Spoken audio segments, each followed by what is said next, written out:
Il s'agit assurément de ce qu'on appelle dans le métier un scoop. Comme bon journaliste qui se respecte, je ne livrerai pas mes sources pour protéger la personne les plus fiables qui m'a communiqué l'information. J'ai reçu avant-hier l'appel du directeur d'un établissement de santé en France. Comme toutes les semaines, des prélèvements ont été effectués dans sa piscine de son établissement.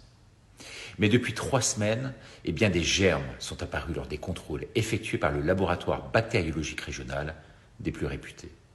On a noté la présence de germes anormaux de type champignon, fongiforme, chlamydiae. Cela ne correspondait en rien à leurs analyses habituelles. Personne ne comprenait ce que de tels germes faisaient dans cette piscine.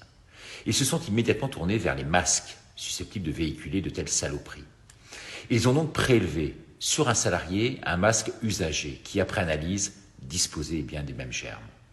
Question, comment ces germes étaient-ils arrivés jusqu'à son établissement?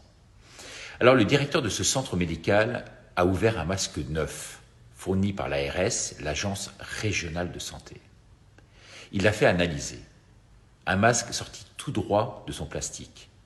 Le plastique d'un masque chirurgical neuf, et d'effectuer des prélèvements sur la partie du milieu, vous savez, la partie qui est en contact directement avec la bouche.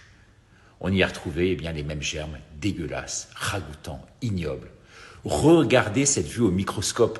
Voici la photo fournie par le laboratoire. Vous vous rendez compte? Ces masques étaient en fait un bouillon d'épanouissement de germes dits saprophytes fongiformes. La vraie question, c'est pourquoi l'ARS ne contrôle-t-elle pas la stérilité des masques avant de les distiller ainsi au corps médical? Autre question qui en découle, si dans ces hôpitaux, on nous délivre ces masques, neufs, mais vous le voyez contaminés, imaginez-vous ailleurs. Si vous les achetez dans le commerce, les grandes surfaces, encore plus peut-être chez les petits commerçants. Est-il sain de vivre le nez dans un tel contexte? Inhaler toute la journée de telles saloperies? Vous imaginez maintenant ce que vous respirez.